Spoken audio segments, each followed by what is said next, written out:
Bonjour à toutes et bonjour à tous, bienvenue sur ma chaîne. Je vous retrouve avec plaisir pour vous partager aujourd'hui la présentation d'un jeu, d'un oracle qui s'appelle l'oracle de l'âme éternelle. Voilà. Donc en fait, il s'agit d'un oracle qui s'inspire de la religion hindoue, avec bon, ses nombreuses divinités et son système de prière à l'aide de mantras. Alors ce jeu est composé donc d'un livret qui bon, a au tout début une table de matière, comme tous les livrets, qui nous présente une brève introduction à l'hindouisme, la présentation de l'oracle,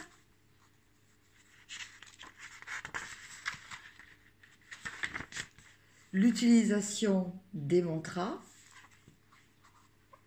donc les mantras étant donc des prières, les méthodes de tirage,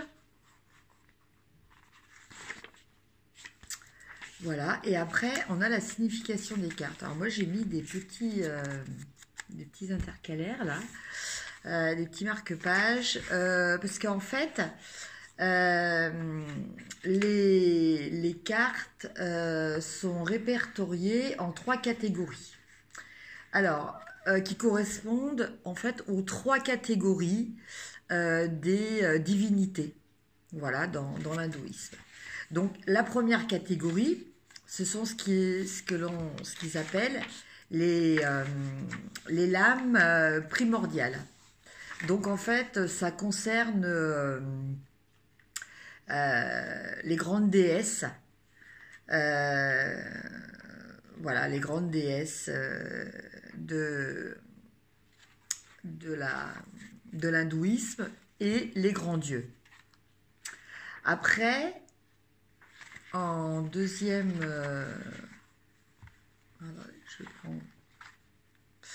alors, après, en deuxième...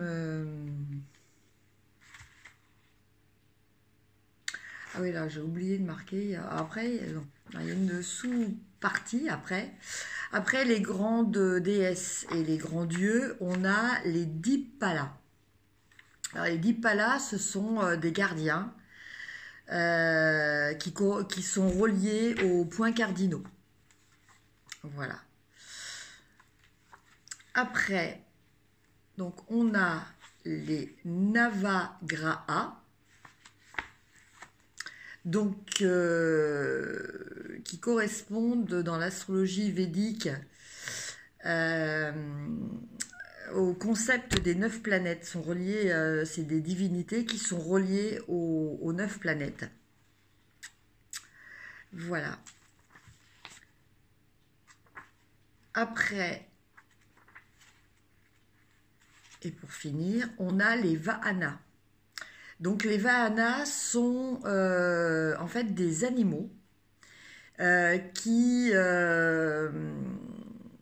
sont considérés aussi comme des dieux, mais qui sont plus particulièrement les véhicules des dieux. Voilà. Donc vous voyez, c'est très intéressant parce que en plus de présenter d'être un outil de divination, ça nous apprend aussi voilà, les grandes lignes, les grands principes de l'hindouisme, donc basés sur toutes ces catégories de divinités. Alors, le jeu est présenté dans un coffret, donc là je l'ai enlevé. Donc vous avez le livret et vous avez un petit sachet en satin avec les cartes. Donc ça c'est quand même assez sympa. Voilà. Donc les cartes avec un dos avec le Om. Voilà le symbole universel Om. Après, vous avez les tranches qui sont argentées. Et vous avez des cartes voilà, qui représentent ces divinités et les principes qu'elles incarnent. Voilà. Alors, bon, elles ne sont pas dans l'ordre par contre. Bon, c'est pas grave. Donc là, vous avez Shiva. Donc à chaque fois, vous avez le numéro de la carte pour retrouver plus facilement l'interprétation dans le livret. Vous avez le nom de la divinité en haut. Et en bas, vous avez des mots-clés. Donc là, vous avez les grands bouleversements, la destruction, la création. Donc vous voyez, c'est relativement bien représenté par cette carte. Voilà, et là, on a la partie destruction. Là, on a la partie création.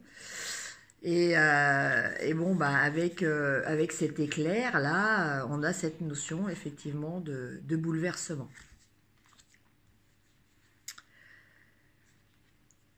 Ramba. Donc, les rêves, l'enfant intérieur, la magie divine.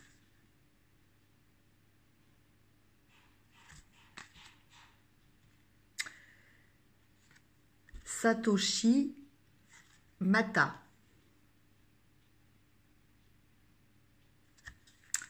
La satisfaction, l'harmonie, la prospérité.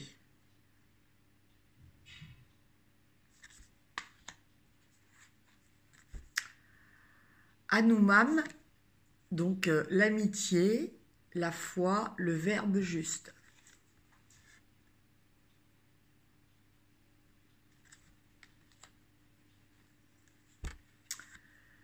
Amsa, la chance, la rédemption, la pureté. Donc là, vous voyez, c'est un animal véhicule de Dieu. Brahma, le Père, la création, le secret.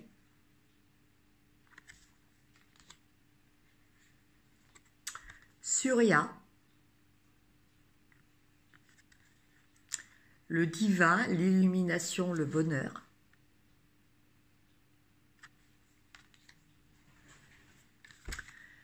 Kali, la sagesse, l'impermanence et l'instant présent.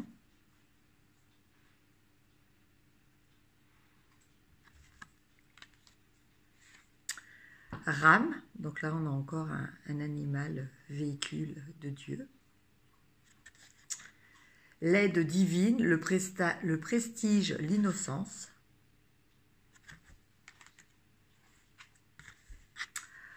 Shukra, l'union, les passions, les plaisirs.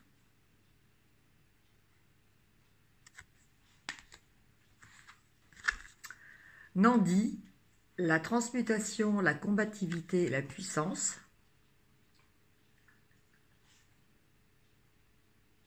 Donc vous voyez, même les animaux véhicules des dieux ont aussi des propriétés, entre guillemets, divines. Lakshmi. Donc là, on est dans l'abondance, les grâces, le partage.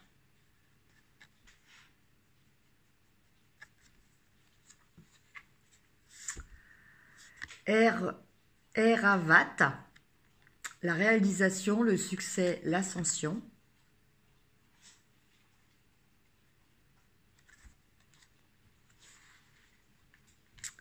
Agni, le foyer, le don, le feu intérieur.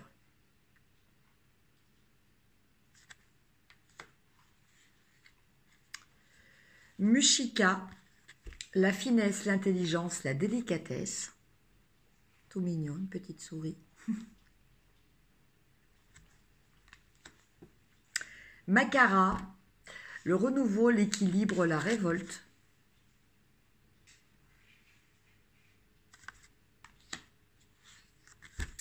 Rama, la victoire, la justice, l'intégrité.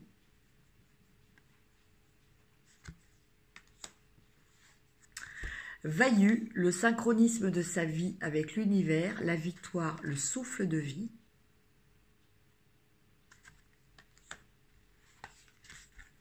Parvani, le succès, l'évolution, la vie publique.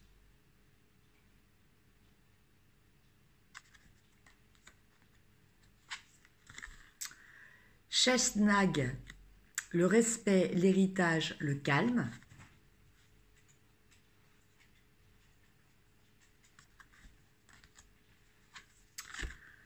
Gourou, la force, l'enseignement, la maturité.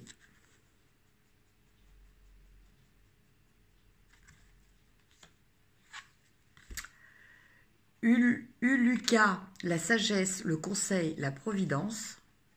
Vous voyez, vous retrouvez aussi quand même des symboles qui existent dans d'autres cultures, notamment voilà, par rapport à la chouette ou le hibou, quoi, qui est associé à la sagesse, quoi. Au même titre qu'on a le hibou qui est aussi l'animal de la déesse Athéna, qui est aussi qui représente aussi entre autres la sagesse.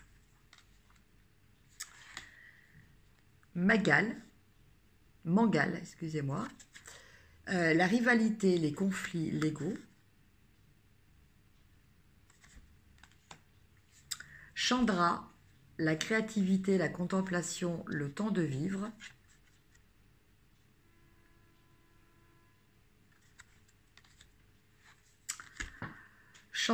Skanda, excusez-moi, je vais y arriver. Le triomphe de la lumière, la maîtrise du corps, la jeunesse de l'esprit.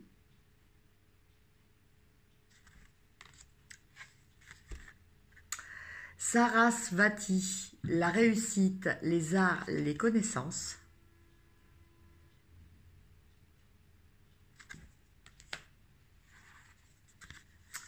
Shani, le temps suspendu, la réflexion, les bas instincts.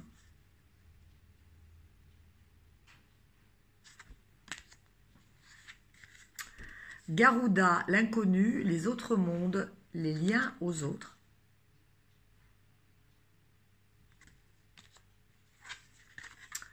Kubera, les richesses matérielles, l'incarnation, la matière.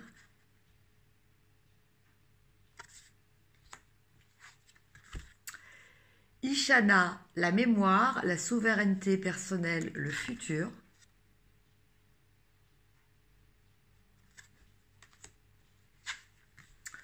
Narada, la vérité, les liens présents et passés, les messages divins.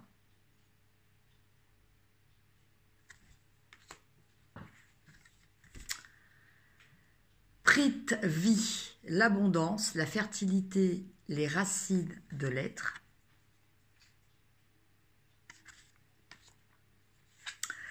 Varuna, les secrets, l'inconscient, le monde intérieur.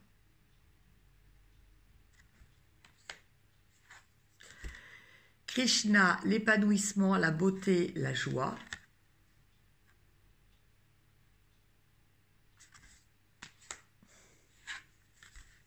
Nirti, l'expérience initiatique, le chemin karmique, l'ombre avant la lumière.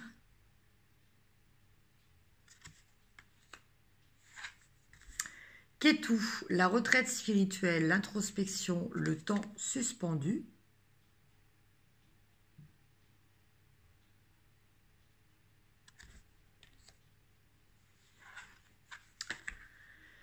Kamadeva et Rati, l'amour, le couple, la sexualité.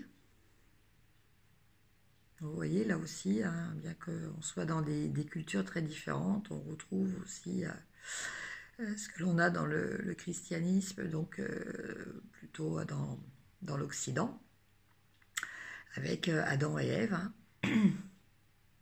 l'homme, la femme et le serpent. Gayatri, les guérisons spirituelles, le féminin sacré, la paix intérieure.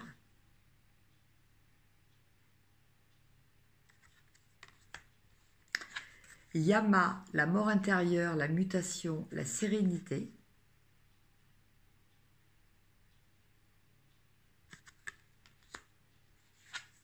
Rahu, l'introspection, le temps ralenti, le repos forcé.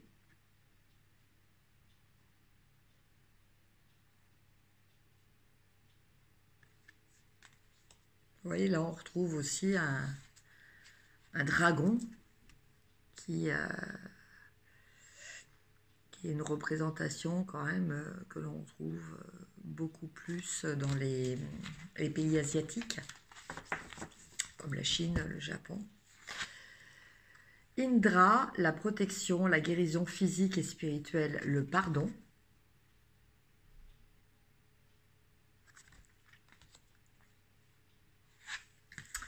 Mitra, l'ouverture sur le monde, l'amitié, l'équité.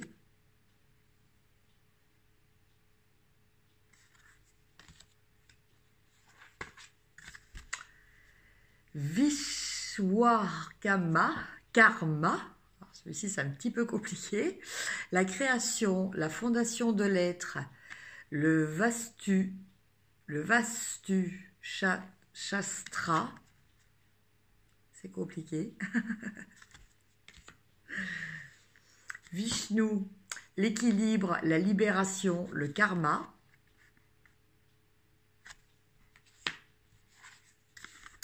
Parvati, la persévérance, l'union parfaite, la force intérieure.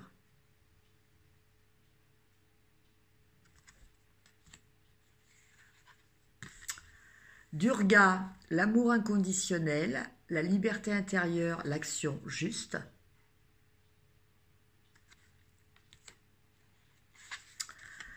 Ganga, l'introspection, la purification, la confiance.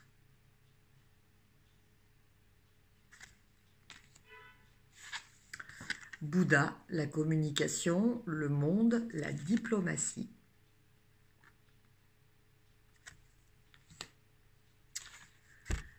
Manasthala, le courage, la force, le détachement.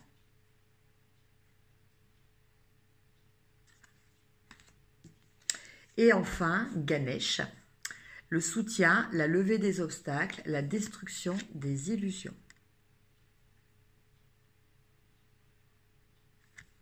Voilà. Alors, comment se présente l'interprétation des cartes? Donc, je vais prendre une carte au hasard. Voilà, peu importe. Donc là, nous avons la carte de Gayatri. Alors, donc dans un premier temps, nous avons l'interprétation de la carte. Après, nous avons le côté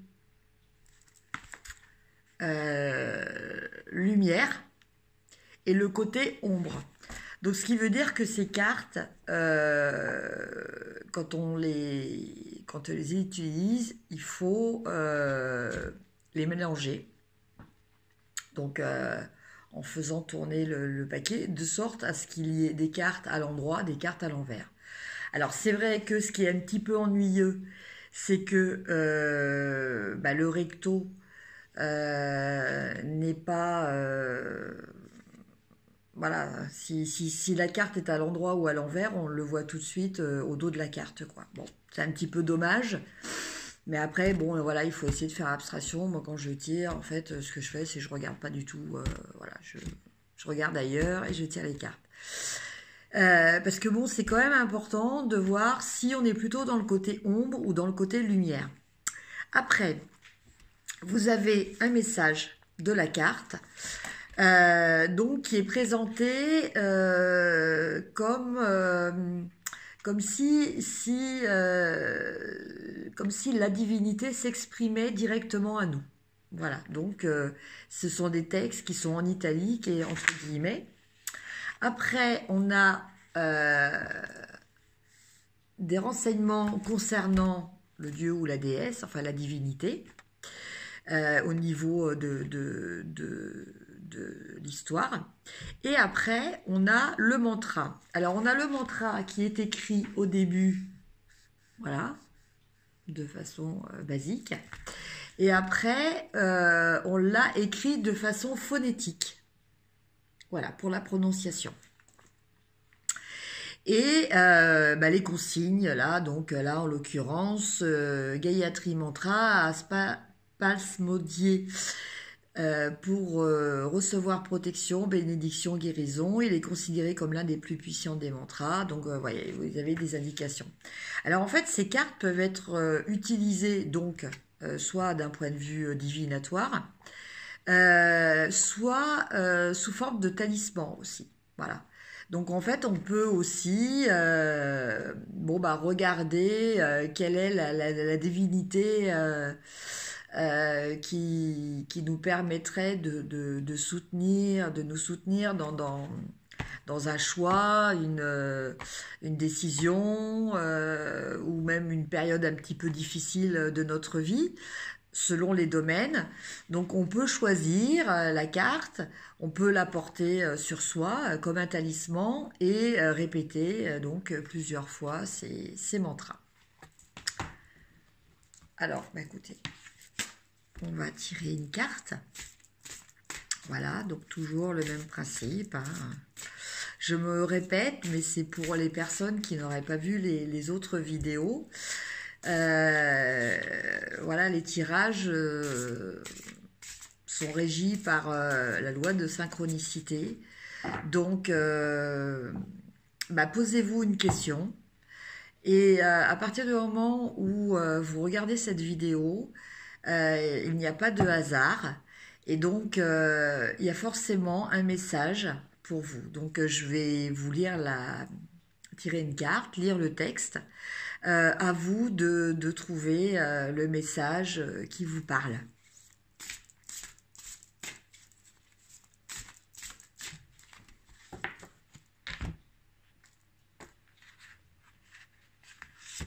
Alors, là, on a la carte de Chandra, la créativité, la contemplation, le temps de vivre.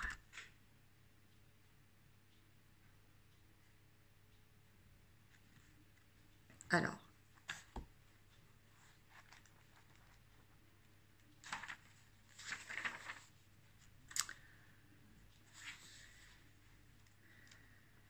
Chandra. Donc là, en l'occurrence, vous voyez, elle est du côté lumière. Voilà, parce que tout à l'heure, j'avais mélangé les cartes un petit peu à l'envers, donc voilà. Alors, côté lumière, l'interprétation côté lumière apporte des énergies créatives, soutient la préparation des projets qui réussiront dans la sérénité, alimente les réflexions constructives, offre des énergies de guérison pour alléger la souffrance et les soucis. Qui est Chandra? Chandra correspond à la lune. Elle est paradoxalement considérée comme une énergie masculine dans l'hindouisme. Oui, effectivement, parce que côté occident, la lune est associée à la féminité, hein, côté yin. Chandra est aussi appelée Soma, la boisson des dieux. Donc vous voyez, Soma, c'est aussi une racine qu'on retrouve dans somatique, sommeil, qui fait penser à cette phase d'endormissement, qui est aussi représentée par la lune, qui représente la nuit, la période où normalement on dort. L'élément liquide se retrouve ainsi dans ce symbolisme, cet élément sur lequel il agit. Il incarne la notion d'androgynité, et ce d'autant plus si l'on considère que dans la culture occidentale, la lune est l'archétype de la féminité. Donc vous voyez, là, il y a quand même... il y a une énergie masculine, mais il y a quand même aussi l'énergie féminine qui est sous-jacente. Chandra est en charge des énergies qui stimulent la beauté et la mémoire. Il règne sur le monde de l'imaginaire, l'inconscient et la créativité. Il représente aussi la nativité. Son jour est le lundi. Alors, je vais vous dire le mantra, si ça vous intéresse. Hein. Donc, je vous laisse 2 petites minutes pour récupérer un stylo. Je vais prononcer ça de façon très lente. Si vous n'avez pas récupéré de stylo, pas de panique, vous appuyez juste sur pause et vous reprenez la vidéo après pour avoir le temps de bien noter ce mantra si vous voulez l'utiliser. Donc c'est un mantra qui est conseillé pour délivrer des souffrances, des soucis et pour accroître le sentiment de paix intérieure. Donc je pense que c'est quelque chose de relativement universel et qui peut s'appliquer dans beaucoup de domaines. Alors, Om, Kshi, Ra, Pu, Tra, Ya, Vi, Dma, E. Am, Ri, Ta, Dva, Ya, Di, Mai. Ta, No, Chan, Dra, Pra, Cho, Dayat. Bon, je pense que je vais vous l'écrire aussi sous la vidéo, ça sera peut-être plus simple aussi. Voilà, donc vous voyez, c'est un jeu qui est très intéressant. Voilà, ça permet de voyager, de s'imprégner d'une autre culture. Donc, je ne vous ai pas dit tout à l'heure, donc je vous répète le titre. Oracle de l'âne éternel, la voix d'Amishna, l'illustration Anna Jonas, et c'est aux éditions Michel Jonas. Donc, voilà. Eh bien écoutez, j'espère que cette vidéo vous aura plu et fait plaisir. En tout cas, moi ça m'a fait très plaisir de la partager avec vous. Je vous dis à très bientôt et je vous embrasse tous. À bientôt, au revoir.